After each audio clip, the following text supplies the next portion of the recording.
आज आप लोगों का फिर से मैं स्वागत करता हूं बूम बूम क्लास के तीसरे चरण में महामैराथन। आपको एक बहुत बढ़िया चीज ऐड कराया हूं, उसको याद रखिएगा। वो है रैपिड मोड। जो आपका ये चल रहा है रैपिड मोड है। थोड़ा स्पीड इसमें ज्यादा होगा और नाउन प्रोनाउन को भी स्पीडली ही मैं मैनेज किया हूं। अतः आप लोग निश्चित रूप से ये समझिएगा कि ये पूरा चैप्टर पढ़ने के बाद ही आपका बेहतर काम करेगा ये टॉनिक। अतः आप सभी बढ़िया से चैप्टर पहले पढ़ लीजिए और उसके बाद रैपिड मोड के दायरे में हम लोग आगे बढ़े। जितना जल्दी थोड़ा जुड़ते जाइए ताकि हम इसमें अपना स्टेप आगे बढ़ावें। बिल्कुल सही है, पढ़ते जाएं। बहुत सारे लोग ऐड हो रहे हैं, बिल्कुल सही है।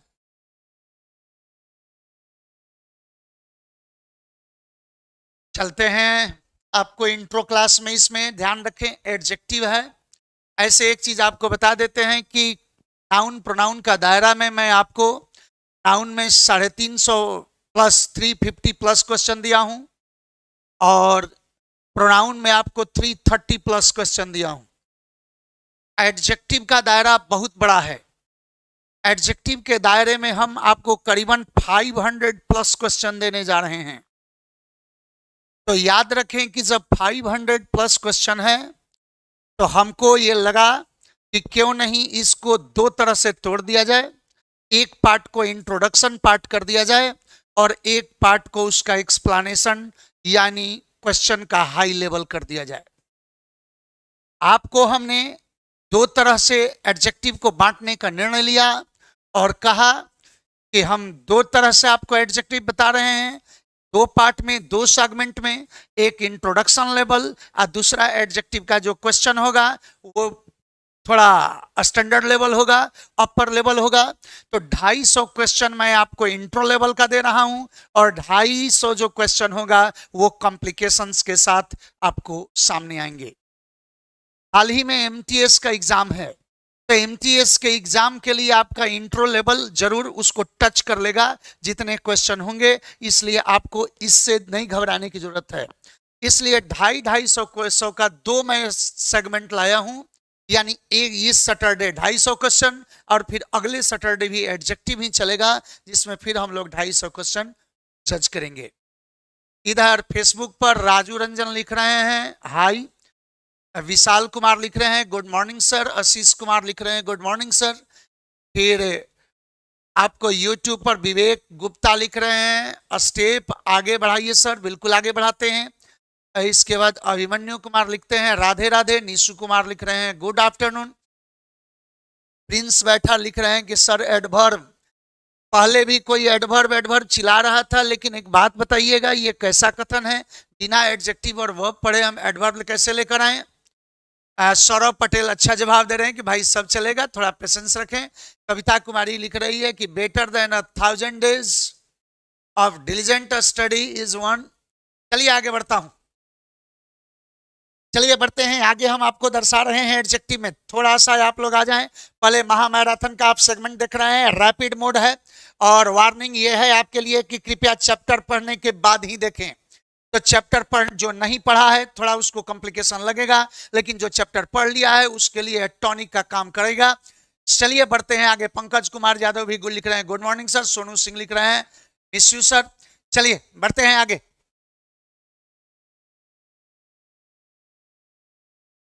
सबसे पहले हम बढ़ते हैं आपको कि एडजेक्टिव में कितने तरह के चीज आ सकते हैं, थोड़ा सा ध्यान दिया जाए। एडजेक्टिव में हमें क्या क्या पढ़ना होता है तो आपको बता देते हैं कि एडजेक्टिव का दायरा बहुत बड़ा है मेरे भाया। एडजेक्टिव का दायरा बहुत बड़ा है। एडजेक्टिव को हम 26 टुकड़ों में बांटकर आपके सामने पेश करने जा रहे हैं। आप पढ़े होंगे कि नाउन जब पढ़े थे तो नाउन का भी रेंज बड़ा था, लेकिन वो 20 ही सेगमेंट में बट पाया था। प्रोनाउन में आप गए थे तो प्रोनाउन को हम 12 सेगमेंट में बांटे थे और उसके सामने आपको दर्शाए थे। और बिल्कुल अब जो एडजेक्टिव है उसका दायरा बहुत बड़ा होने जा रहा है। ऐसे भी आपको बता दें कि एडजेक्टिव के दायरे में बहुत सारे चैप्टर्स भी आते हैं। एडजेक्टिव खुद अपने आप में एक एडजेक्टिव चैप्टर है, इसके अलावा ये डिटर्मिनर को भी कवर करता है। साथ ही आपको बता देते हैं कि इसके दायरे में डिग्री भी आता है और आर्टिकल को भी एडजेक्टिव के ही दायरे में कोरिलेट करके पढ़ा जाता है आर्टिकल को। तो ध्यान रखा जाए, इन सभी चैप्टर्स को मिलाकर यदि हम बढ़ते हैं, आपको मिला होगा यहाँ कंटेंट्स में जहां दिए हैं वहां लिखे हैं आपको कि एडजेक्टिव है, डिटर्मिनर है और डिग्री है। चलिए देखते हैं इसका कंटेंट्स पर। कंटेंट्स पर यदि हम बात कर रहे हैं तो ये आपको पहला चीज है इंट्रोडक्शन एडजेक्टिव का। एडजेक्टिव का इंट्रोडक्शन होता है कि ध्यान रखें कि किसी वस्तु, व्यक्ति, किसी का भी जो विशेषता बतावे, जो नाउन प्रोनाउन को क्वालिफाई करे, वो एडजेक्टिव होता है। कोई भी चीज जो नाउन प्रोनाउन को क्वालिफाई करे, a word used with a noun और for a noun which qualifies a noun is called adjective. ध्यान रखा जाए, जो नाउन के साथ आ जाए, प्रोनाउन के साथ आ जाए या उसके जगह पर उसके लिए आ जाए, तो वो सब एडजेक्टिव होता है। कब? जब वो विशेषता बताने लगता है तब। एडजेक्टिव के पार्ट्स में आपको प्रॉपर एडजेक्टिव से क्वेश्चंस होते हैं। ध्यान रखा जाए कि प्रॉपर एडजेक्टिव वो एडजेक्टिव होता है जो किसी प्रॉपर नाउन से बना हो। इंडिया से इंडियन बना, अमेरिका से अमेरिकन बना, रसिया से रसियन बना, ध्यान रखा जाए कि जर्मनी से जर्मन बना। तो हमको यदि प्रॉपर नाउन से एडजेक्टिव बनाने का जब मौका मिले तो वो एडजेक्टिव कौन होता है? Proper adjective. कभी कभी वो कॉमन नाउन के रूप में भी काम करता है। इंडियन, अमेरिकन, रशियन, चाइनीज का प्रयोग कॉमन नाउन्स के लिए भी किया जाता है, के रूप में भी किया जाता है। इसलिए ध्यान रखिएगा, ये भी आप आसानी से फॉलो कर सकते हैं। इंट्रोगेटिव एडजेक्टिव होता है, याद रखें आप इंट्रोगेटिव प्रोनाउन पढ़े हैं। WH वर्ड जो नाउन के बदले में आकर प्रश्न करता था तो जबकि नाउन के साथ आकर प्रश्न करे तो इंट्रोगेटिव है। WH में मूलता है, आपको इसमें मिलता है व्हाट मिलता है, मिलता है और व्हिच मिलता है। ध्यान रखें, इनको मूलतः इंट्रोगेटिव एडजेक्टिव के रूप में पढ़ा जाता है। ऐसे इंट्रोगेटिव प्रोनाउन भी होते हैं, इंट्रोगेटिव एडजेक्टिव भी होते हैं, इंट्रोगेटिव एडवर्ब भी होते हैं और ये कंजंक्शन का भी काम करते हैं। WH में कंजंक्शन के अलावा एक चीज और भी याद रखिएगा कि WH रिलेटिव प्रोनाउन का भी काम करता है, जो मैं प्रोनाउन में आगे आपको इंट्रोड्यूस कर चुका हूं। चलिए आगे बनता है एडजेक्टिव ऑफ नंबर। नंबर होता है, ध्यान रखा जाए कि जब संख्याओं का प्रयोग नाउन का विशेषता बताने के लिए किया जाए तो वो एडजेक्टिव ऑफ नंबर होता है। इसे न्यूमेरिकल एडजेक्टिव्स भी कहा जाता है। आपको बता देते हैं कि न्यूमेरिकल एडजेक्टिव्स भी तीन तरह से आ सकते हैं। डेफिनिट न्यूमेरिकल्स आते हैं, डेफिनिट न्यूमेरिकल्स आते हैं जिसमें डायरेक्ट आप नंबर या डिजिट का चर्चा करते हैं। 1 2 3 4 5 6 7 फर्स्ट सेकंड थर्ड, ये सब न्यूमेरिकल्स डायरेक्ट होते हैं। ध्यान रखें, डेफिनिट न्यूमेरिकल बोलते हैं। तो डेफिनिट न्यूमेरिकल होते हैं जिसमें कि दो पार्ट होते हैं, एक ऑर्डर दर्शाने वाले होते हैं, एक यानी एक उसका ऑर्डर पेश करते हैं और एक काउंट पेश करते हैं। तो जो ऑर्डर पेश करते हैं उसे ऑर्डिनल्स बोलते हैं और जो काउंट पेश करते हैं उनको कार्डिनल्स बोलते हैं। 1 2 3 4 5 6 ये कार्डिनल्स हैं, जबकि फर्स्ट सेकंड थर्ड फोर्थ जो है वो क्या है? कार्डिनल्स है। विकास कुमार लिख रहे हैं सर साउंड कट कट के आ रहा है। वर्मा लिख रहे हैं सर साउंड स्लो आ रहा है, क्या ये सही है?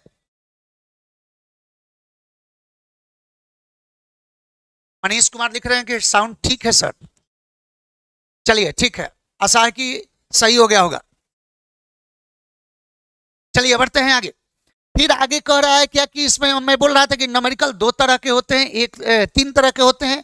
पहला न्यूमेरिकल्स जो होता है वो डेफिनिट न्यूमेरिकल्स होता है जिसके दायरे में ऑर्डिनल्स और कार्डिनल्स आते हैं, और यदि दूसरा होता है वो इनडेफिनिट न्यूमेरिकल्स होता है। इनडेफिनिट न्यूमेरिकल्स ऐसे होते हैं जिसमें हम एग्जैक्ट नंबर बयान नहीं कर पाते हैं, जैसे all, some, most, many, much, many, few, ये सब का प्रयोग हम करते हैं जब काउंटेबल्स के लिए ये यदि आते हैं तो याद रखा जाए कि इन्हें इनडेफिनिट न्यूमेरिकल्स कहा जाता है। ये इनडेफिनिट न्यूमेरिकल्स होते हैं। थोड़ा सा ध्यान दिया जाए, आगे यदि मैं बात कर रहा हूं ये इनडेफिनिट न्यूमेरिकल्स होते हैं। हाँ, एक न्यूमेरिकल्स और भी हैं, थोड़ा सा ध्यान दीजिएगा कि डेफिनिट और इनडेफिनिट के अलावा एक न्यूमेरिकल्स वो होते हैं जो डिस्ट्रीब्यूटिव न्यूमेरिकल्स माने जाते हैं। उन्हें ईच, एवरी, ईदर, नीदर के दायरे में दर्शाया जाता है, परंतु उन्हें डिस्ट्रीब्यूटिव एडजेक्टिव के रूप में भी पढ़ना बेहतर है, इसलिए आपको हम डिस्ट्रीब्यूटिव एडजेक्टिव के रूप में भी उसको पेश किए हैं। ध्यान रखा जाए, एडजेक्टिव ऑफ क्वांटिटी होता है, तो जो यदि काउंटेबल्स के साथ आ जाएगा तो वो तो हमारा नंबर है, लेकिन यदि अनकाउंटेबल्स के साथ आता है तो वो क्वांटिटी है। Much, little, an amount of, ये सब जब वर्ड प्रीसीड करने लगे अनकाउंटेबल नाउन को तो ये एडजेक्टिव ऑफ क्वांटिटी के दायरे में आता है। ये डेमोन्स्ट्रेटिव एडजेक्टिव है। आप डेमोन्स्ट्रेटिव प्रोनाउन पढ़े होंगे, दिस दैट दिस दोज, याद करें दिस दैट दिस दोज सच, इनका प्रयोग आप पढ़े थे कि यदि नाउन के बदले में आकर ये नाउन को डेमोन्स्ट्रेट करते थे तो डेमोन्स्ट्रेटिव प्रोनाउन थे, जबकि ये नाउन के साथ आकर यदि नाउन को डेमोन्स्ट्रेट करें, नाउन को प्रीसीड करने लगे तो वहां ये डेमोन्स्ट्रेटिव एडजेक्टिव होते हैं। दिस दैट जो है अपने बाद सिंगुलर नाउन को फॉलो करता है, सिंगुलर नाउन उसके बाद आता है और सिंगुलर नाउन के द्वारा फॉलो होता है, और ध्यान रखिएगा कि जो दीज दोज है ये सब प्लूरल के द्वारा फॉलो होता है। थोड़ा सा आगे बढ़ता हूं, इसके बाद डिस्ट्रीब्यूटिव एडजेक्टिव अभी मैंने चर्चा किया था। कुछ किताबों में कुछ आप पढ़ने को मिलेगा आपको कि जो डिस्ट्रीब्यूटिव है उसे न्यूमेरिकल्स के दायरे में ही डिस्ट्रीब्यूटिव न्यूमेरिकल्स डाल दिया जाता है, और नहीं तो एक्सप्लेन किया जाए तो डिस्ट्रीब्यूटिव एडजेक्टिव आप डिस्ट्रीब्यूटिव प्रोनाउन पढ़े होंगे। डिस्ट्रीब्यूटिव प्रोनाउन पढ़े हैं ईच, इधर, इधर, याद करें ईच, इवरी, इधर, नीदर, यदि नाउन के साथ रहे, नाउन को प्रीसीड करे तो ये डिस्ट्रीब्यूटिव एडजेक्टिव हो जाते हैं। इसलिए आपको यहां पर डिस्ट्रीब्यूटिव एडजेक्टिव के रूप में भी ये पढ़ने को मिले हैं। याद रखिएगा अब है एडजेक्टिव ऑफ क्वालिटी। ये क्वालिटी जो होता है किसी भी चीज का क्वालिटी, अच्छाई बुराई जो भी हम पेश करें वो सब क्वालिटी है। आपकी अच्छाई भी आपकी क्वालिटी है और बुराई भी क्वालिटी है। एक पॉकेटमार की क्वालिटी है कि वो सफाई से पॉकेट साफ कर लेता है, आप करके देखेंगे मुकालत से मुलाकात हो जाएगा। बात बनता है यहाँ पर कि गुड बैड टाल यंग स्ट्रांग जितना है ये सब क्या है, एडजेक्टिव ऑफ क्वालिटी है। आपको एक चीज ध्यान देना होगा कि इसी को कहीं कहीं डिस्क्रिप्टिव एडजेक्टिव भी कहा जाता है। यदि कहीं डिस्क्रिप्टिव एडजेक्टिव लिखा जा रहा है तो उसको कुछ दूसरा मत समझिएगा, वो एडजेक्टिव ऑफ क्वालिटी ही है जो डिस्क्रिप्शन देता है। ध्यान रखा जाए। इसके बाद इम्फेसाइजिंग एडजेक्टिव होता है। जो इम्फेटिक प्रोनाउन आप पढ़े होंगे, याद करें myself, yourself, ourself, themselves, ये इम्फेटिक प्रोनाउन के रूप में आता है। लेकिन एडजेक्टिव उससे भिन्न होता है, वो एडजेक्टिव नहीं बनता। इम्फेटिक एडजेक्टिव में केवल दो चीज आता है, एक ऑन का प्रयोग किया जाता है और इसके बाद द वेरी का प्रयोग किया जाता है। ये इम्फेटिक इम्फेसाइजिंग एडजेक्टिव के रूप में आता है। थोड़ा सा ध्यान दीजिएगा। आगे बात बनता है आगे कि एक्सक्लामेटरी एडजेक्टिव। एक्सक्लामेटरी एडजेक्टिव के दायरे में कुछ ज्यादा नहीं है। WH में एक वर्ड है व्हाट। यदि व्हाट का प्रयोग आपको सरप्राइज शो करने के लिए, एक्सक्लामेशन शो करने के लिए किया जाए, what a good pen, what an idea sir ji, बहुत बढ़िया आइडिया के प्रचार में अभिषेक बच्चन बोला करता था व्हाट एन आइडिया सर जी, तो वहां पर व्हाट क्या है, एक्सक्लामेटरी एडजेक्टिव है। आपको ध्यान रखना होगा कि यहाँ यूजेज ऑफ एडजेक्टिव में एडजेक्टिव का दो तरह से मूलतः यूज होता है, एट्रीब्यूटिव फॉर्म में और प्रीडिकेटिव फॉर्म में। एट्रीब्यूटिव कब होता है, जब नाउन को प्रीसीड करने लगता है, नाउन के ठीक पहले आकर उसे डिफाइन करता है, उसको क्वालिफाई करता है, तो वो क्या होता है, वो एडजेक्टिव ऑफ वो एट्रीब्यूटिव फॉर्म होता है। जबकि प्रीडिकेटिव फॉर्म होता है क्या, प्रीडिकेटिव फॉर्म होता है कब, जब वो वर्ब के साथ वर्ब को फॉलो करते हुए अगर एडजेक्टिव आने लगता है तो वहां पर आता है वो प्रीडिकेटिव। एट्रीब्यूटिव कौन होता है, तो एट्रीब्यूटिव है जो नाउन को प्रीसीड करता है, और जो प्रीडिकेटिव होता है वो कौन होता है, तो जो वर्ब के साथ अगर कनेक्टेड रूप में आता है, यानी प्रीडिकेशन में जो यूज किया जाता है, प्रीडिकेट पार्ट में जो आने लगता है वो होता है प्रीडिकेटिव। हाँ, ध्यान रखा जाए। एक और यहाँ फॉर्म है इंटरपोलेटेड यूजेज। इंटरपोलेटेड क्या होता है, ध्यान रखा जाए कि कभी कभी आपको एडजेक्टिव ऐसा भी मिलता है जी जो नाउन प्रोनाउन के लिए आता तो है लेकिन दूर दूर तक नाउन प्रोनाउन से जुड़ा हुआ नहीं मिलता है, वो सेंटेंस में कहीं और डिफाइन करने लगता है, तो वो डिफाइन होता है या वाक्य के शुरू में ही आ जाता है, तो वैसे एडजेक्टिव को इंटरपोलेटेड कहा जाता है। Tired, exhausted, I reached the station, थका मांदा मैं स्टेशन पहुंचा, तो मेरा ही विशेषता है कि मैं थका था, इसके बाद एग्जॉस्टेड था, पूरी तरह से थक कर चूर था, तो वो मेरे लिए आया एडजेक्टिव कहाँ आया, तो शुरू में ही आ गया, तो वो डिफाइन कर रहा है बिल्कुल आजाद रहकर, अकेला रहकर यदि वो डिफाइन करने लगे तो उसको इंटरपोलेटेड कहा जाता है। थोड़ा सा ध्यान दें, इंटरपोलेटेड यहां बता दिए। अब क्या है कि सम यूजेज ऑफ एडजेक्टिव, यहां पर हम एडजेक्टिव आपको बताएंगे जिसमें कि कुछ वर्ड्स हैं, जैसे कि बोथ में, ऑल में क्या अंतर है, ईच एवरी में क्या अंतर है, अटमोस्ट अटरमोस्ट में क्या अंतर है, ये सब जो यूज बताऊंगा मैं वो होगा आपका uses, some uses of adjectives. हाँ, इसके दायरे में एक चीज आपको और बता सकते हैं, याद रखिएगा कि ये डिटर्मिनर में भी कुछ इसके पार्ट्स पढ़े जाते हैं, तो आप डिटर्मिनर और यूजेज ऑफ एडजेक्टिव के बीच में फंसिएगा मत। आपको सीधा यही याद रखना होगा, आपको बिल्कुल यही याद रखना होगा कि ये यूजेज ऑफ एडजेक्टिव है। इसके से दायरे में क्वेश्चन बहुत आते हैं। ध्यान रखिएगा, डिटर्मिनर्स जो हैं यही इसी का फॉर्म है, डिटर्मिनर्स। ऐसे तो आर्टिकल्स भी डिटर्मिनर के दायरे में पढ़ा जाता है, इसलिए याद रखें हम अलग अलग कर दिए हैं ताकि आपको ये पता चल जाए कि ये जो भी हम स्टडी कर रहे हैं उसके दायरे में कुछ भी छूट नहीं रहा है। ध्यान रखें, अब आर्टिकल्स है, use of A and the है, और कहां कहां इसका नहीं यूज प्रयोग होता है, नो यूसेज ऑफ आर्टिकल, तो उसको भी हम कवर करेंगे। फिर आपको बता देते हैं कि proper order of adjectives. Adjectives जो होते हैं, जब एक से ज्यादा एडजेक्टिव एक साथ आने लगे तो उनका अरेंजमेंट क्या होना चाहिए, वो ऑर्डर क्या होना चाहिए, ये होता है हमारा प्रॉपर ऑर्डर ऑफ एडजेक्टिव। ध्यान रखें, तो ऑर्डर ऑफ एडजेक्टिव हम आपको बताएंगे। डिग्री में आपको बता दूं कि इंट्रोडक्शन होता है डिग्री का, पॉजिटिव, कंपैरेटिव और सुपरलेटिव, इसके 3 फॉर्म होते हैं। और डिग्री करता क्या है, तो किसी क्वालिटी को मेजर करता है, किसी में क्वालिटी का एक्सटेंट बताता है, किसी में कोई क्वालिटी है तो किस हद तक है, किस मात्रा में है, उसका जो आकलन है वो डिग्री है। और वही आकलन 3 फॉर्म में आ जाता है, पॉजिटिव, कंपैरेटिव और सुपरलेटिव। आपको बता दें कि फॉर्मेशन से भी कभी कभी कुछ क्वेश्चन होता है। जनरल सेंस में लोग ये मानते हैं कि ई आर जोड़कर पॉजिटिव में कंपैरेटिव बनता है, ईएसटी जोड़कर सुपरलेटिव बनता है, मोर मोस्ट जोड़कर भी, जिसमें सिलेबल का पार्ट 2 हो या कुछ में दो से ज्यादा रहे। कभी कभी ऐसा भी होता है कि 2 सिलेबल वाला में भी हम मोर मोस्ट लगाते हैं, फुल से अंत करता है, INC से अंत करता है, आदि आदि बहुत सारे पार्ट्स हैं, उसमें हम 2 में भी मोर मोस्ट का ये प्रयोग करते हैं, वो सब भी चर्चा है। तो कहाँ ई आर ग्रुप लगेगा, कहाँ मोर लगेगा, कहाँ ईएसटी, कहाँ मोस्ट लगेगा, या कहाँ एक दूसरे के जगह पर यूज हो। कुछ ऐसे भी एडजेक्टिव होते हैं जो कि इंडिपेंडेंट होते हैं, जो फॉरेन लैंग्वेज से, किसी अदर लैंग्वेज से बोरोड एडजेक्टिव हैं, उसका डिग्री कभी भी E R EST more most के नियम को फॉलो वो नहीं करेगा। तो नहीं करेगा तो जैसे गुड का बेटर हो गया, बेस्ट हो गया, वेल का भी बेटर हो गया, द बेस्ट हो गया। तो ऐसे ऐसे हम जब यूज करेंगे तो उसको भी हमको ध्यान रखना होगा, उससे भी क्वेश्चन आ सकते हैं। ध्यान दें, पॉजिटिव डिग्री से रिलेटेड जो रूल्स हैं, यूसेस हैं, उसको भी हमको पढ़ना है, उससे भी क्वेश्चन हो सकते हैं। कंपैरेटिव डिग्री का जो रूल्स है, यूसेस है, उससे भी हमारे क्वेश्चन हो सकते हैं। सुपरलेटिव से भी जो होते हैं उससे भी हमारा क्वेश्चन पढ़ना होगा। Positive degree, that is the simple quality of something. comparative degree, that is the higher range or higher quantity of a quality in comparison to positive, and the highest quantity of quality, that is called superlative. यदि चरम सीमा पर कोई quality हो तो वो होता है superlative, जिसका हम चर्चा आगे करेंगे।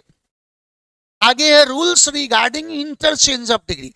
कभी कभी ऐसा होता है कि ट्रांसफॉर्मेशन के दायरे में इंटरचेंज आते हैं, यानी एक ही बात को कैसे हम पॉजिटिव में रख सकते हैं, एक ही बात को कैसे कंपैरेटिव में रख सकते हैं, वही बात कैसे सुपरलेटिव में रखा जा सकता है, इसको हम इंटरचेंज के दायरे में रखते हैं। वहां से भी कुछ नियम जनरेट होते हैं, कुछ रूल बनते हैं, उससे रिलेटेड जो प्रॉब्लम होगा वो क्या होगा, हमारा इंटरचेंज का होगा।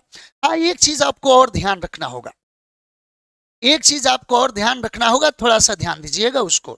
वो क्या है कि आपका पार्टिसिपल होता है, यानी वर्बियल एडजेक्टिव।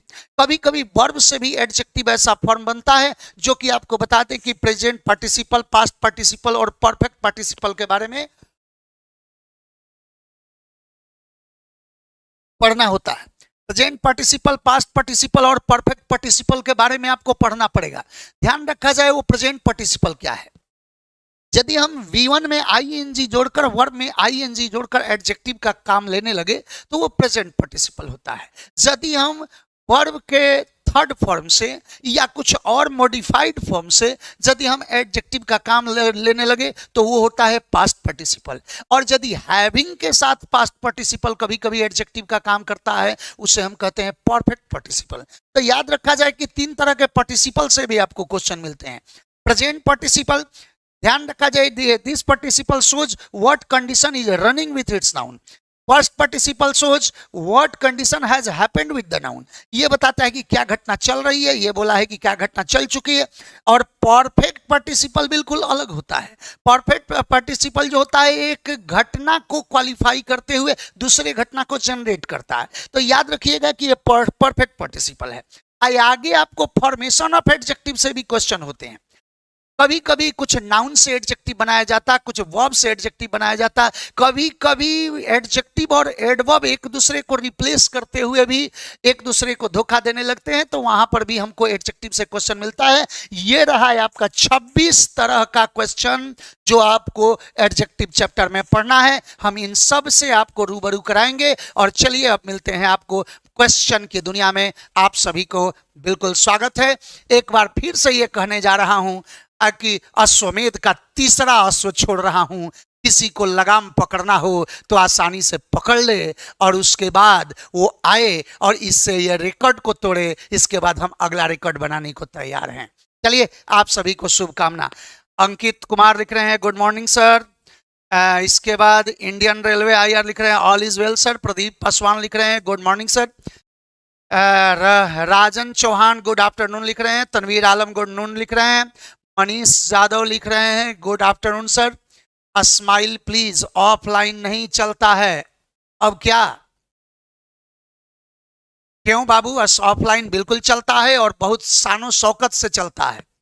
और ऑफलाइन के अलावा आपको एक गिफ्ट दे दिया हूं ऑनलाइन, ये गिफ्ट को भी संभाले रखिए।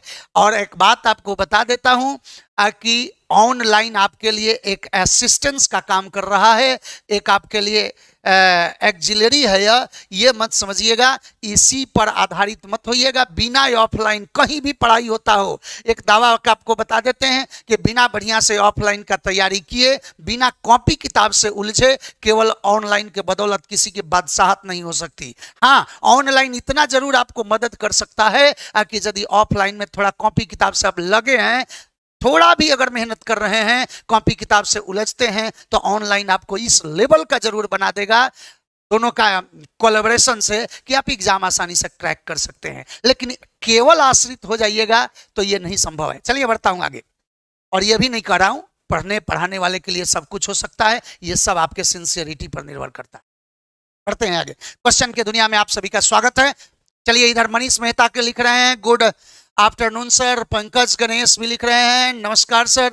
दीपक पांडे लिख रहे हैं सर चलिए बहुत बढ़िया। सोनू कुमार लिख रहे हैं नमस्ते सर। आप सभी को नमस्ते, आप सभी को शुभकामना। इधर सौरभ पटेल कह रहे हैं सर हमारी उड़ान देखनी हो तो आसमां से कह दे कुछ और ऊंचा हो जाए। ऐसे कहिएगा तो नहीं होगा, उसे थोड़ा जोश में कहिए। कहिए कि हमारी उड़ान देखनी हो तो ये आसमां से कह दे थोड़ा और ऊंचा हो जाए। चल आगे बढ़ते। टू परफॉर्म दिस एक्सपेरिमेंट, इस एक्सपेरिमेंट को परफॉर्म करने के लिए drop little sugar into a glass of water. एक ग्लास किसी ग्लास में, यानी एक ग्लास पानी में आप थोड़ा सा उसमें चीनी डालिए। कह रहा है क्या कि ये एक्सपेरिमेंट परफॉर्म करने के लिए थोड़ा सा चीनी डालिए। तो वो थोड़ा सा के सेंस में लिटिल नहीं, ऑल लिटिल का प्रयोग होगा। क्यों होगा इसका कारण जरा ध्यान दें। लिटिल जो है वो नेग्लिजिबल नेगेटिव सेंस में आता है, जबकि ए लिटिल पॉजिटिव सेंस में आता है। अतः आपका ऑप्शन मिल गया होगा, ऑप्शन नंबर बी। ध्यान दें, आगे कह रहा है कि this town is not very well known, जगजाहिर। ध्यान दें, जगजाहिर ज्ञात। तो कह रहा है क्या कि यह शहर ज्यादा जाना पहचाना नहीं है, ज्यादा फेमस नहीं है। And there is not much to see, और बहुत कुछ यहाँ देखने को इस शहर में नहीं है। So a few tourist come here, अतः यहाँ पर बहुत कम टूरिस्ट आते हैं। एक बात आप बताइएगा, कह रहा है कि यह शहर बहुत फेमस नहीं है और बहुत कुछ यहाँ देखने के लिए भी नहीं है, अतः यहाँ बहुत कम टूरिस्ट आते हैं। इसका मतलब है कि ऑलरेडी ये नेगेटिव भूमिका बनाया है। नेगेटिव भूमिका बनाया है, इसका मतलब ये होगा कि यहाँ ना के बराबर टूरिस्ट देखने को आते हैं। तो याद रखा जाए कि यहाँ घूमने को आते हैं, तो यहाँ ए फ्यू नहीं फ्यू का प्रयोग होगा। आंसर नंबर कौन बना? सी। आगे बढ़ रहा हूं कि all the spectators were appreciative of his excellence performance. जितने भी दर्शक थे वो सब प्रशंसा कर रहे थे उसके एक्सीलेंट परफॉर्मेंस का थोड़ा सा ध्यान दिया जाए कि ऑल द स्पेक्टेटर्स वेर अप्रिसिएटिव, सारे के सारे प्रशंसक थे, इसमें कोई दिक्कत नहीं है। Of his excellence performance, performance है नाउन और एक्सीलेंस भी है नाउन, तो क्या नाउन को क्वालिफाई नाउन करेगा? तो नहीं करेगा, उसके बदले एडजेक्टिव होना चाहिए, अतः एक्सीलेंस के जगह पर एक्सीलेंट का प्रयोग होगा। आंसर नंबर कौन बना? C. Babur was not only a great soldier, noun, adjective और आर्टिकल, कोई दिक्कत नहीं है। Babur was not only a great soldier but also a very wisest ruler, wisest ruler होना चाहिए कि वाइज रूलर होना चाहिए? वाइजेस्ट तो तब होता है जब सुपरलेटिव हम कैसे यूज करते हैं, तो तुलना में यदि बात जाते हैं तो सुपरलेटिव हम यूज करते हैं। यदि तुलना में किन्हीं दो से ज्यादा के तुलना में कोई चीज सबसे शानदार हो, सबसे बेहतर हो, तो वहां पर हम सुपरलेटिव करेंगे, यानी वो बेस्ट क्वालिटी रहेगा तब। तो यहाँ वाइजेस्ट का सेंस नहीं होगा, ये वेरी वाइज होना चाहिए। ऐसे भी वेरी का प्रयोग कहां करते? तो पॉजिटिव डिग्री के पहले करते, सुपरलेटिव के पहले नहीं। आंसर नंबर कौन बना? D. Export profile of our country has undergone a welcome change during the recent year. ध्यान रखा जाए कि export profile of our country, हमारे देश का जो निर्यात है, has undergone a welcome change. Welcome change होता है स्वागत करने योग्य परिवर्तन, मतलब बढ़िया परिवर्तन, वो बढ़िया परिवर्तन से गुजरा है ड्यूरिंग द रिसेंट ईयर, यही गलती है। देखिए तो रीजेंट हो गया है, इस रेजेंट का अर्थ होता है खींचना, खींचना, गुस्सा होना। अब बताया जाए कि रीजेंट ईयर होगा कि रिसेंट ईयर होगा। कभी कभी ऐसा भी होता है कि वर्ड से कंफ्यूजन पैदा करता है, एडजेक्टिव होना चाहिए कुछ और यूज कर देता है कुछ और, तो वहां पर भी आपका गलती है, रीजेंट ईयर नहीं बल्कि रिसेंट ईयर होना चाहिए। आपका आंसर मिल गया होगा ऑप्शन नंबर डी।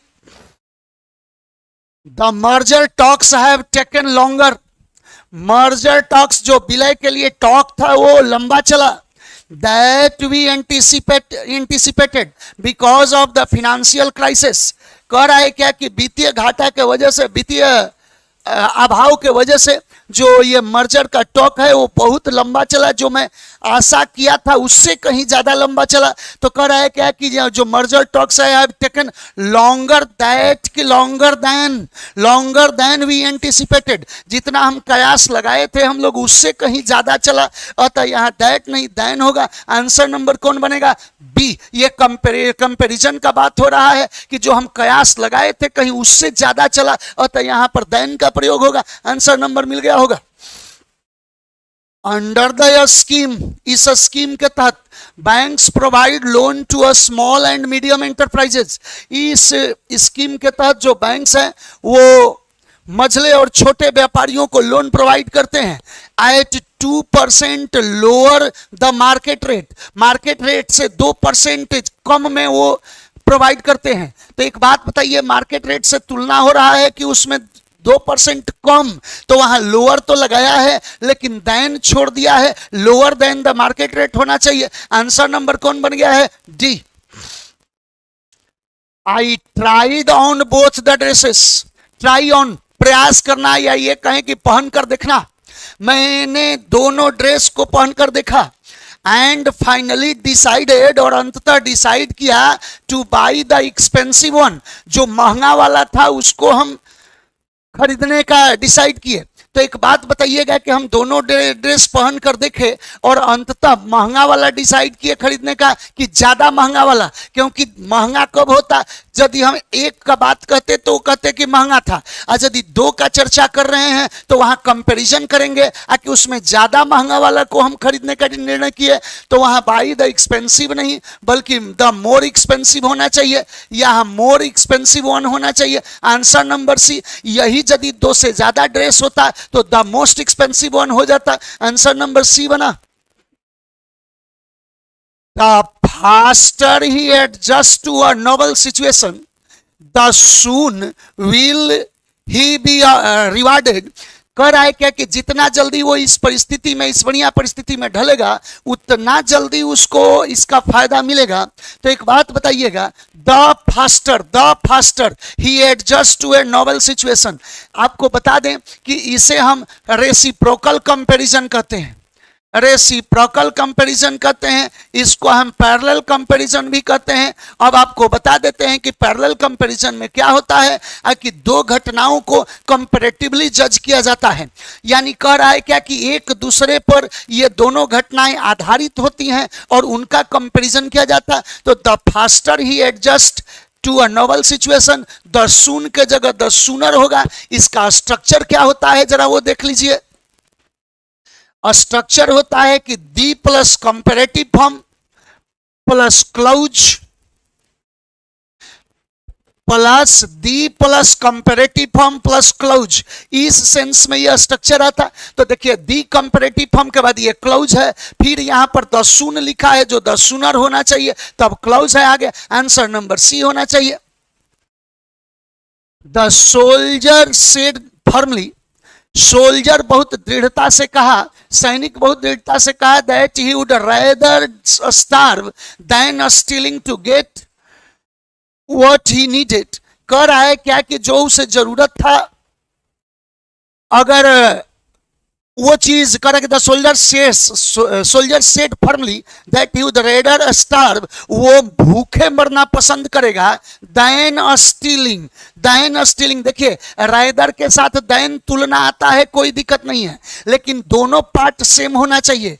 स्टार्व यदि राइडर के बाद V1 है तो स्टीलिंग नहीं, ये भी स्टील होना चाहिए, स्टीलिंग नहीं। राइदर के बाद यहां पर क्यों ऐसा हुआ, तो देखिए वुड लगा है, वुड के बाद हमारा वर्ब का तुलना हो रहा है, तो V1 का तुलना होगा वुड के बाद V1, तो दैन के बाद भी V1 होना चाहिए। आंसर नंबर कौन बनेगा, सी।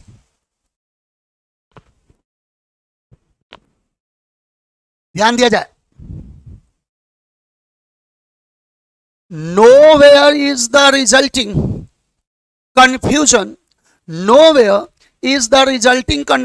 more evident except in campaign speeches made by different campaigners of the same party। कह रहा है कि nowhere is the resulting confusion more evident, कोई भी इससे कंफ्यूजन ज्यादा साबित नहीं हुआ, except in campaign speeches. Except कैसे होगा, जब मोर एविडेंट होगा तो दैन लगना चाहिए, यहां पर तुलना करने के लिए प्रेपोजिशन दैन आएगा, एक्सेप्ट की गुंजाइश नहीं होगा। एक्सेप्ट तो होता है को छोड़कर, लेकिन हाँ वो कब होता है, वो डायरेक्ट आपका एक्सेप्शनल पॉइंट दर्शाने के लिए यूज किया जाता है, यहां पर एक्सेप्ट नहीं। तुलना की बात हो रही है कि इससे ज्यादा कंफ्यूजन कुछ, इससे ज्यादा एविडेंट कुछ भी नहीं हुआ, तो मोर एविडेंट देन होना चाहिए। आंसर नंबर कौन बना, C. If you inform me of yours arrival time, ध्यान दिया जाए, यदि आप अपने आगमन का समय बता देते हैं तो I shall come to meet you at the airport, तो मैं आपसे मिलने एयरपोर्ट आ जाऊंगा। यदि आप मुझे अपना आगमन का समय बताएंगे तो मैं आपसे मिलने एयरपोर्ट आऊंगा। ध्यान दिया जाए कि इफ यू इन्फॉर्म मी, यदि आप मुझे सूचित करते हैं, सही है, किस क्या सूचित करते हैं, तो ऑफ योर्स अराइवल टाइम कि your arrival time. Arrival time noun है, उसे प्रिसीड करने के लिए पोसेसिव एडजेक्टिव होना चाहिए, और पोसेसिव एडजेक्टिव में अपोस्ट्रोफ एस लग जाए ये तो संभव नहीं है, अतः यहाँ योर्स ऐसे कोई वर्ड ही नहीं यूज होगा, आपको मिल गया होगा। ऑप्शन नंबर कौन बनेगा, B. To arrive at a decision all the interesting parties should be invited and involved in discussion। ध्यान रखा जाए, कह रहा है क्या कि to arrive at a decision, किसी डिसीजन पर पहुंचने के लिए जितने भी रोचक पार्टी हैं कि जितने भी इंटरेस्टेड पार्टी हैं। देखिए इंटरेस्टिंग और इंटरेस्टेड में अंतर जरा ध्यान दीजिए। कोई चीज यदि आकर्षक हो, यदि मन पसंदीदा हो तो वो इंटरेस्टिंग होता है, लेकिन यदि कोई काम में कोई व्यक्ति रुचि रखता हो, मतलब रुझान है, तो उसमें वो इंटरेस्टेड होता है। इंटरेस्टिंग पार्टीज नहीं होती हैं, यहाँ पार्टी क्या होंगे तो इंटरेस्टेड होगी। जो भी पार्टी इंटरेस्टेड होगी तो interested parties should be invited and involved in discussion. आपको जवाब मिल गया होगा। ऑप्शन नंबर कौन बना? विदिन 3 months, 3 महीने के अंदर he has been able to sell no fewer than 5,000 liters of the milk। कह रहा है क्या कि 3 महीना के अंदर वो सफल रहा बेचने में, दूध बेचने में। कितना? आज तो 5,000 लीटर से कम नहीं बेचा वो, यानी 5,000 लीटर लगभग वो बेच दिया 3 महीने में। तो एक बात बताइए कि विद इन 3 months सही है। He has been able to sell no fewer than कि नो लेस देन, क्योंकि 1000 लीटर ऑफ मिल्क ये अनकाउंटेबल है। और आपको शायद पता हो, पहले बहुत सारा क्वेश्चन आ गया है कि फ्यूअर देन द फ्यूएस्ट, ये कहां यूज होता है? तो ये काउंटेबल्स में यूज होता है, जबकि little less than the least ये कहां यूज होता है? तो अनकाउंटेबल में यूज होता है। अब बताया जाए कि यहां फ्यूअर देन होगा कि लेस देन होगा, क्योंकि अनकाउंटेबल का बात कर रहे हैं तो वहां अनकाउंटेबल में लेस देन का प्रयोग होना चाहिए। आशा करता हूं कि जवाब क्लियर हो गया होगा। ध्यान दें, थैंक्स टू मेडिकल रिसर्च की मेहरबानी से our lives have become healthier and long, नहीं लॉन्गर होना चाहिए। बनेगा क्यों ऐसा? जरा सा ध्यान दीजिए। कभी कभी प्रोग्रेसिव कंपैरिजन होते हैं, तो वो कंपैरिजन जो है अपने एंड के साथ भी जोड़ते हैं, तो कंपैरेटिव फॉर्म ही ग्रहण करते हैं। ऐसे वो प्रोग्रेसिव तो ऐसे होता है कि हेल्दियर एंड हेल्दियर, लेकिन यहाँ हेल्दियर एंड लॉन्ग नहीं, लॉन्गर होना चाहिए। कह रहा है कि मेडिकल रिसर्च के बदौलत हमारा जीवन और ज्यादा स्वस्थ और ज्यादा लंबा हो गया। तो पहले की तुलना में यदि कोई अगर ज्यादा हो, पहले की तुलना में कोई क्वालिटी बढ़ जाए, तो वो क्वालिटी कंपैरेटिव स्ट्रक्चर में रखा जाएगा। अतः क्या होना चाहिए? तो यहाँ हेल्दियर एंड लॉन्गर का प्रयोग होगा। आंसर नंबर कौन बना? C. She is so vivacious and expressive. She is so vivacious and expressive that she is a dear girl to all of us। ध्यान रखा जाए, ये कह रहा है क्या कि वो इतना जीवंत है, यानी वो इतना खुश मिजाज है और एक्सप्रेसिव है, अपना हर चीज बयां करती है। That she is a dear girl to all of us. जी नहीं, हमारे लिए वो गर्ल कैसी है? तो पहले बनेगा कि वो बनेगा कि डियर है हमारे लिए, यानी she is a girl dear to all of us होना चाहिए, यानी वो ऐसी लड़की है जो हम सबके लिए प्यारी है। तो यहां बनेगा कि she is a girl dear to all. यहां पर याद रखें कि यदि कहीं एडजेक्टिव का प्रयोग, यदि कहीं एडजेक्टिव का प्रयोग एक्सप्लेनेटरी होने लगे, तो एक्सप्लेनेटरी एडजेक्टिव में यह देखा जाता है कि वो एडजेक्टिव किसके साथ एडजस्ट हो रहा है। तो एक बात बताइए कि वो हमारे लिए यदि क्या, तो वो केवल गर्ल तो नहीं, वहां बनेगा कि हमारे लिए वो प्यारी है। तो ये डियर जो है ये यहां पर ऐड होगा कि a girl dear to all of us. Answer number कौन बनेगा? तो सी होना चाहिए। When I entered the classroom, जब मैं क्लासरूम में एंटर किया, I found that only few students were present in the class। जब मैं क्लास में इंटर किया तो मैं देखा कि महज कुछ लड़के ही क्लास में उपस्थित हैं। एक बात बताइए, महज कुछ लड़के यदि क्लास में उपस्थित हैं तो इतना भी तो कम नहीं है कि उनके हम नेगेटिव कह दें। फ्यू तो अर्थ होता है कि ना के बराबर में लगभग नहीं कहें, कि बिल्कुल नहीं थे, लेकिन ऐसा सेंस नहीं है। कह रहा है कि जब हम क्लास में एंटर किए तो हम पाए कि कुछ ही विद्यार्थी उपस्थित थे। तो फ्यू के जगह क्या यूज करें? और फ्यू यूज करें। आंसर नंबर कौन बनेगा? B. As sooner as you reach the port, report to the desk officer. ध्यान रखा जाए, कह रहा है कि ज्यों ही आप पोर्ट पर पहुंचे डेस्क ऑफिसर के पास रिपोर्ट करें। तो एक चीज आपको याद रखना होगा कि जब कभी एज एज आएगा तो उसके बीच में आने वाला डिग्री हमेशा पॉजिटिव होना चाहिए, हमेशा हमेशा पॉजिटिव डिग्री रहता है।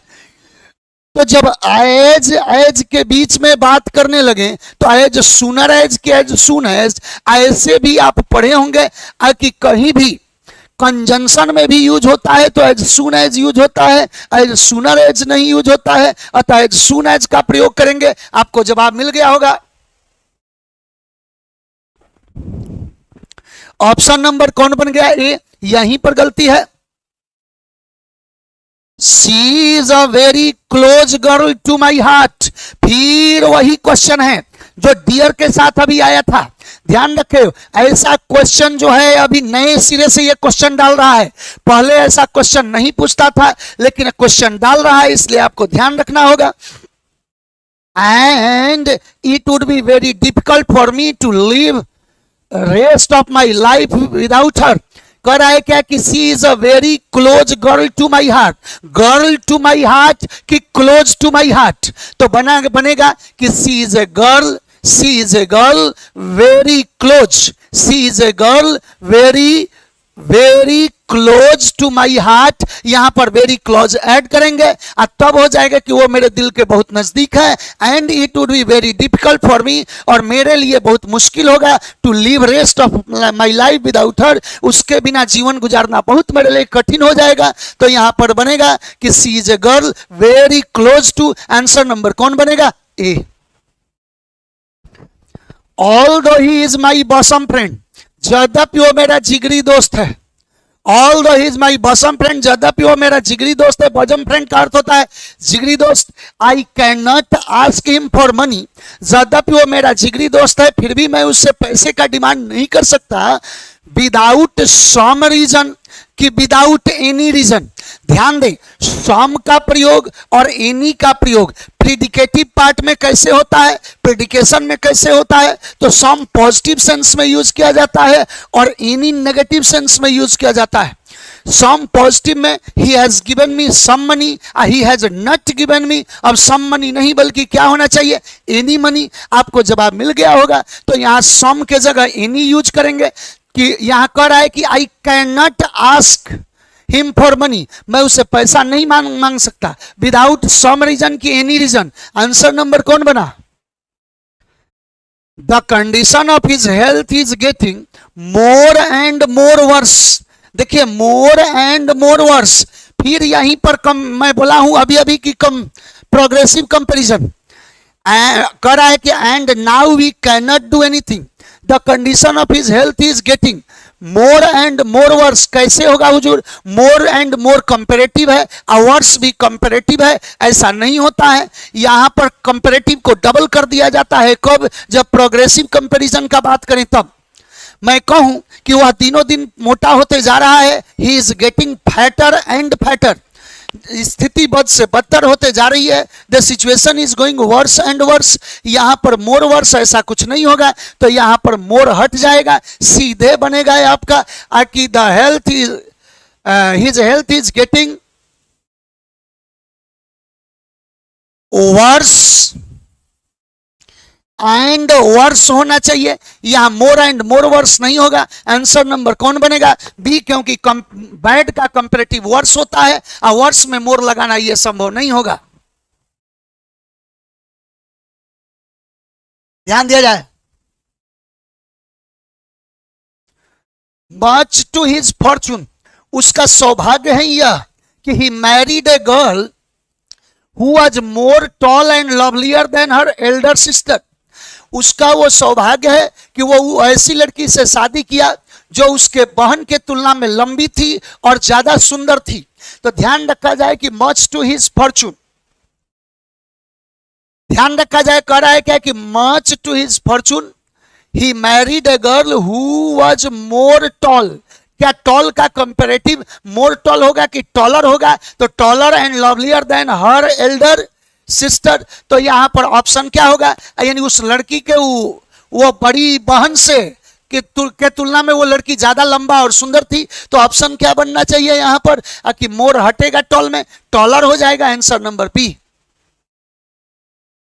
एट द प्राइमा फेसिया, एक फ्रेज होता है prima facie, at the prima facie, जिसका अर्थ होता है शुरुआत में, शुरुआती दौर में। ध्यान रखा जाए, कह रहा है क्या कि eight the prima fascia his ideas sound reasonably and I thought it may work wonder. ध्यान रखें, कह रहा है क्या कि एट द प्राइमा फेसिया, शुरुआत में हिज आइडियाज साउंड रीजनेबली नहीं, रीजनेबल होना चाहिए। क्यों होना चाहिए? तो ये रीजनेबली जो है ये तो एडवर्ब हो गया और ये विशेषता नहीं बता रहा है, बल्कि ये सब्जेक्टिव कॉम्प्लीमेंट के रूप में यूज किया जा रहा है। याद करें, याद रखेंगे कि लिंकिंग वर्ब और वर्ब ऑफ परसेप्शन, और वो कहें कि वो वर्ब जिसे अपने हम 5 सेंसेस के द्वारा व्यक्त करते हैं, उनको अगर क्वालिफाई भी करना होगा तो उनके लिए एडजेक्टिव यूज किया जाता है, एडवर्ब नहीं यूज करेंगे तो रीजनेबली नहीं, रीजनेबल का प्रयोग होगा। Answer number B. Anurag is eclipsed by his wife. देखिए, ऐसे तो एक्लिप्स का अर्थ होता है ग्रहण लगना, सोलर एक्लिप्स, लूनर एक्लिप्स सुने होंगे, चंद्र ग्रहण, सूर्य ग्रहण।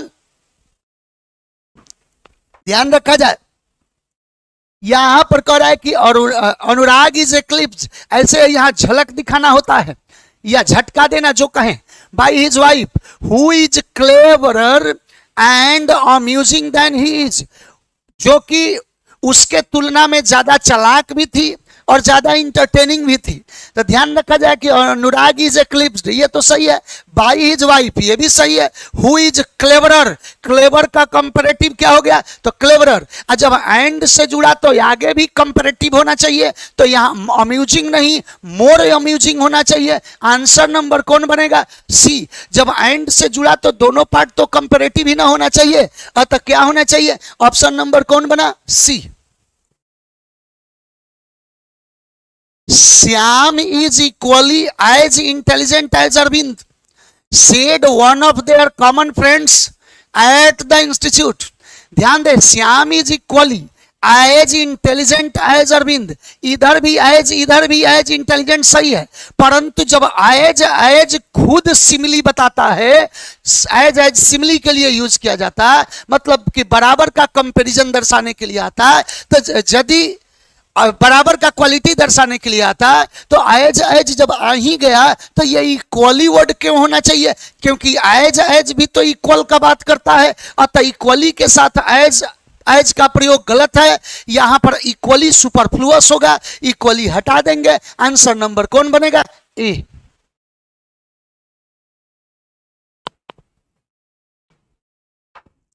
ध्यान दें, the police arrived, police I and discovered a large number of hoarded sugar in his shop.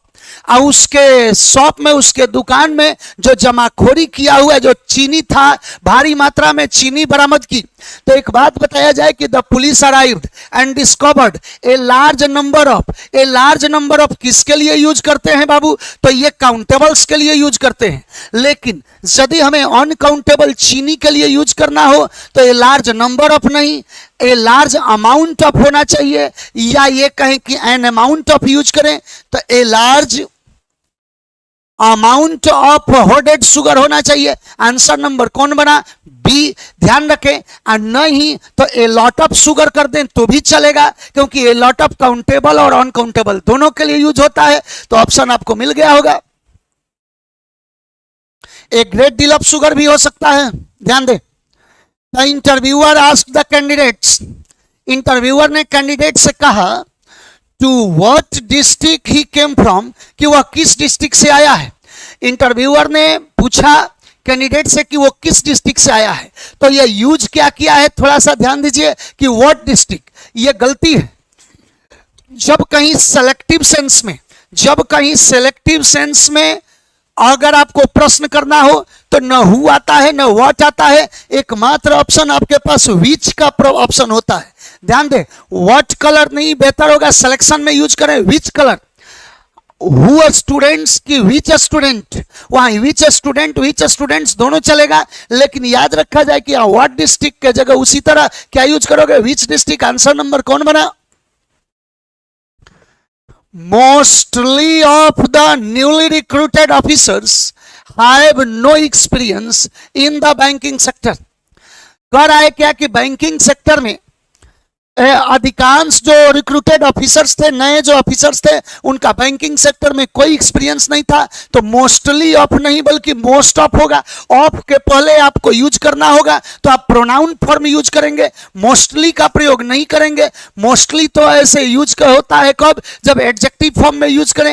Adverb में कहीं कहीं भी दिखता है, लेकिन ध्यान रखा जाए कि यहां पर ऑफ के पहले हमें मोस्टली नहीं मोस्ट यूज करना पड़ेगा। Most of the newly recruited, answer number A. Games and sports are very essential for the proper development of our body and soul. कह रहा है कि जो गेम्स और स्पोर्ट्स हैं हमारे मन, मस्तिष्क, शरीर आदि के डेवलपमेंट के लिए, सही डेवलपमेंट के लिए अति आवश्यक हैं। तो ध्यान रखें, इसेंशियल क्या होता है? तो इसेंशियल जो होता है ये सुपरलेटिव ऑफ एमिनेंस है। ये अपने आप में ये सुपरलेटिव सेंस होते हैं। ध्यान रखा जाए कि कुछ ऐसे सुपरलेटिव होते हैं जिनका सेंस सुपरलेटिव होता है और यूज पॉजिटिव की तरह होता है। Unique, universal, prime, supreme, perfect, essential. तो ध्यान रखा जाए कि ये उसी के खानदान से है। तो इसेंशियल के पहले यहां वेरी नहीं होगा, क्योंकि कभी आप वेरी यूनिक नहीं यूज कर सकते, वेरी सुप्रीम नहीं यूज कर सकते, वेरी इसेंशियल नहीं यूज कर सकते। तो इसेंशियल अपने आप में एब्सोल्यूट सुपरलेटिव मानेंगे। तो आंसर नंबर कौन बन गया? बी। वेरी को काटेंगे। इसेंशियल खुद है अति आवश्यक, इसमें वेरी की जरूरत नहीं है। The honesty is a virtue. ईमानदारी एक गुण है, सद्गुण है। तो एक बात बताया जाए कि ऑब्स्ट्रैक्ट नाउन है और कैसा सेंस दे रहा है? तो ऑब्स्ट्रैक्ट नाउन सेंस दे रहा है ब्रॉड सेंस।